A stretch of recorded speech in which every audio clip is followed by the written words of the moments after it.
Welcome to Tokyo. That up there is Tokyo Tower, one of the symbols of the country and the city of Tokyo. And you came here to visit, you had a wonderful time visiting the country, and then you leave Japan and then you discovered that you had to pay 1,000 yen at departure. What's going on, Japan? Hey everybody. So I wanted to take a moment to explain one of the questions that I'm getting from a lot of viewers that are coming to visit Japan. What is the deal with this departure tax? It's about $9.25. It started last week on January 7th. All of the tickets now have this. So if you were booking a flight a little bit later, let's say you had a reservation a week ago and then you have it now, the price just went up by 1,000 yen or about $9.25. And in this episode, I'm going to explain it. Right now, I'm at Hamamatsucho Station. This is where you would get the monorail to go to Haneda Airport, which is one of the departure points. All right. We all know that this is because the 2020 Olympics are coming to Tokyo and they want to generate as much money as possible. Is this just a greedy grab for cash? And my opinion is no, but I'm not really sure. It just started. Now, last year in 2018, Japan had a record 31 million tourists visit. That's a lot of people. That's up from like just a couple of million tourists. Japan was not a very popular destination until about 7 years ago, just about when I started the channel only in Japan. Tourists started to come a little bit, and now a lot. Now, most of those tourists are from China and neighboring countries around Japan. And just a small percentage of it is actually Westerners, but that percentage is increasing just like everybody else to Japan. I have some numbers. I don't want to get any of this information wrong, so hopefully this is quite useful for you. Japan's goal is to reach 40 million tourists by 2020. And I think they're going to do it because this year is the Rugby World Cup that's going to take place at the end of 2019. And the promotions are just all over the place. I've been traveling the country as well, invited by a lot of the places to cover these areas. So there's a lot of excitement in visiting Japan. But this tax came up, it's kind of sneaked up even on me because I purchased a ticket to go international and then there was 1,000 yen attached to it. I'm like, I wonder why.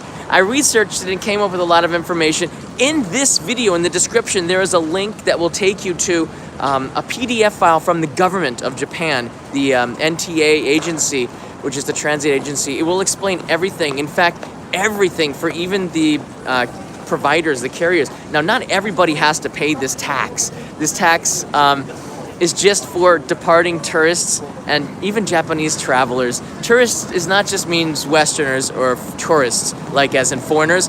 It means all people that are departing Japan. So even the locals have to pay it. Nobody likes that because taxes are on the rise. We also, like Airbnb added a tax in Japan. Hotels have added taxes. Even the country of Japan's sales tax went from 5 to 8% about 7 or 8 years ago, and it's going to 10% this year. 10%, nobody wants to pay any more taxes than they have to. So not everybody's really happy with the current situation. But this tax is just irritating to me. However, it does have a purpose, and I'm going to explain to you what that could be. Thank you, Mr. Bricks. It's for international tourists, and the term international tourist is defined like this. I'm reading it off of it so I don't get it wrong. I don't want the government coming after me. Tourists and other individuals leaving Japan after approval in accordance with the Immigration Control and Refugee Recognition Act. So, tourists and individuals leaving Japan, okay. Passengers going aboard by aircraft via Japan. Those leaving Japan within 24 hours of their arrival are non-taxable. So not everybody gets taxed. The term includes, apart from tourists, those leaving Japan for business, public service, employment, study, medical, and other reasons. So it's not just tourists, it's all of the above that are leaving Japan. I'm going to go over who's exempt.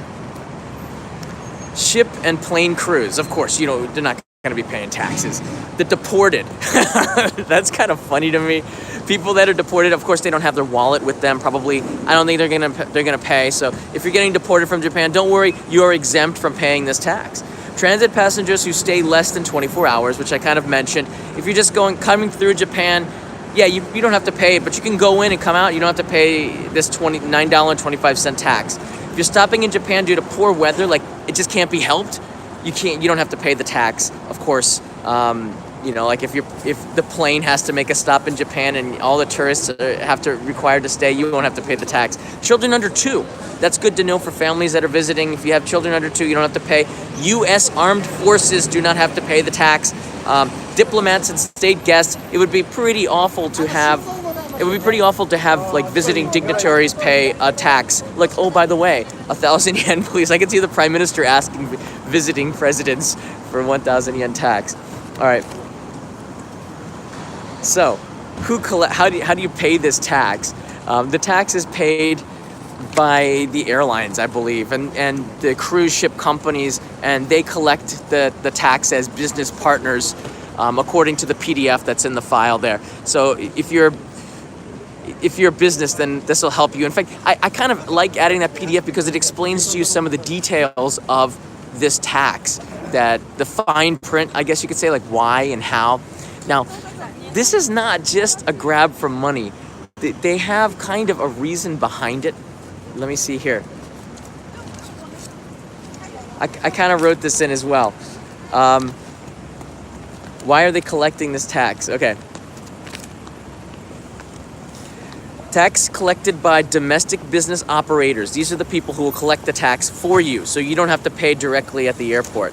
Meaning it's not paid directly, but if you're coming by an airline or a cruise, it'll be handled by your ticket and paid for by the operator. But the tax should be listed on the receipt, I believe. It should be in there. Again, this is all in there.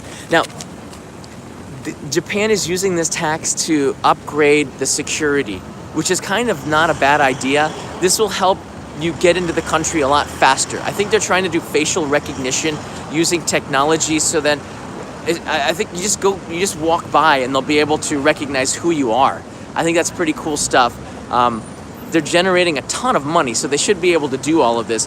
Now, if by 2020 the process of us entering Japan is not easier, then we know that this tax dollars went to waste. All right, that's how I kind of look at it. We're right here in Hamamatsu Station, by the way. This is where you would catch the monorail. This is JR, so you'd be able to connect here, but I'm now going to be taking you inside to the monorail, so then you can get an idea of where you'll be entering, and then we can talk about that. This is a multifaceted live stream. Now, the tax will be paid by the operator. It'll be collected, and it started last week. It'll probably go on forever. A tax that comes in usually is not repealed. So I don't think it's such a big deal, though. These people are going to the airport. If you ask me, I don't think it's much of a big deal, because if you're paying, I don't know, $1,000 for your ticket to come to Japan, yeah, it's just a percentage of it, and it's just a little annoyance. It's a bowl of ramen, like really good ramen, because I could pay like $3, $4, or $5 for a bowl of ramen, but $9.25 is a really good bowl of ramen. You got to pay to the government. But I mean, a lot of people aren't buying visas. You don't have to go to the New York consulate or the Chicago consulate to get a visa. That saves you a lot of money and time. I don't know. I guess it's just an annoyance, like a scratch. But you paid and it's over with. Ticket prices hopefully are on the rise. So I'm hoping that they go down.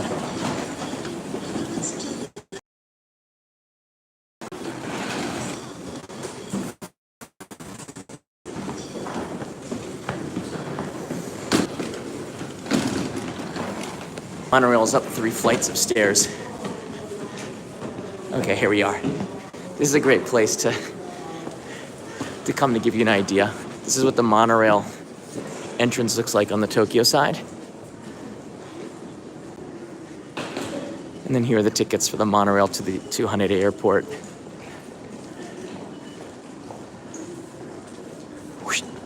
So if you're going to Haneda, it'll cost you about 500 yen or $4.50. Yeah. So, I don't know. So I'm going to open it up to questions. Hi, Gretchen. Thanks for... How you doing?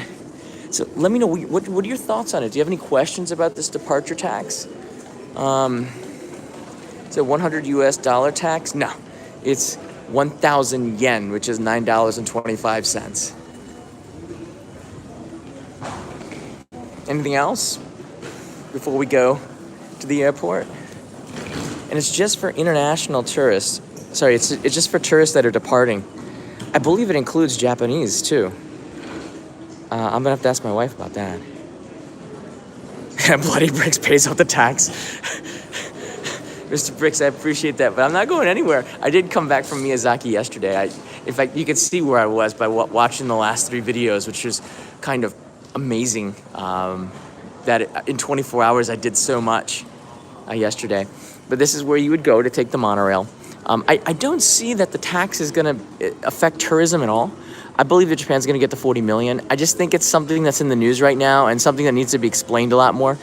As I said, they're going to be using the tax to improve technology, and we believe, and I'm saying we like in the news, that this will help to like stop international tourism and stuff like that, because as the Olympics get closer and closer, Japan becomes a target, right? And with the increased money, they'll be able to ramp up security and do a lot of other stuff with it. Do they need to collect it through a tax? They say they do. They say they do. I'm not really sure about that, but they say they do. And I'm not against it. I think, I don't know, things traveling into and out of Japan, in other countries in the area, like Indonesia had a tax that I had to pay for the visa. I remember they got rid of it because tourists stopped going to Indonesia. But will this stop people coming from Japan? It's just a fraction. I think it's low enough where it's just an annoyance, but not a deal breaker. What do you guys think? Leave a comment in the comments below. What do you think that this would prevent you from coming to Japan, having to pay $9.25 more? I don't feel that it would. But I'm ready to take your questions. Philippines is 750 Philippines dollars, or $17.50 for a tax. That's interesting. So other countries in the area have a tax for a departure. So it's not just Japan. Maybe Japan is just being wise and doing what everybody else is doing. Like, if you've got all these tourists coming in, why not raise some revenue to improve the country, right? Yeah, not happy to pay. We've got some people. France environmental taxes are a joke. It's only $10. 1,000 yen, 3 times gachapon. That's 3 gachapon though. There could have been some, you could be missing out some gold if you have that 1,000 yen. I'm just saying. If it's less than $100, I won't mind that much. These are really good comments. 1,000 yen buys several manga, and gachapon better use the money. Cambodia, wow, wait, hold on a second. We got Cambodia is $25. So I guess if you compare it to neighboring Asian countries, then Japan's departure tax is just a fraction of it. Pocket change, as Kaide Ma writes in, it's just pocket change, one less ramen. I don't know. It just means you got to work a little bit harder, like 15 minutes or an hour longer to pay the tax off. Why now? It's because of the Olympics coming. And they're beefing up security everywhere, and that's kind of good. Already, the immigration policies and coming in, the immigration and customs coming in Japan is already like super fast. And when they said they're gonna make it fast, how can you? When you leave the United States, it's so painful, and when you leave Japan, it's so much. It's like a pleasure. So in that sense, I don't mind so much.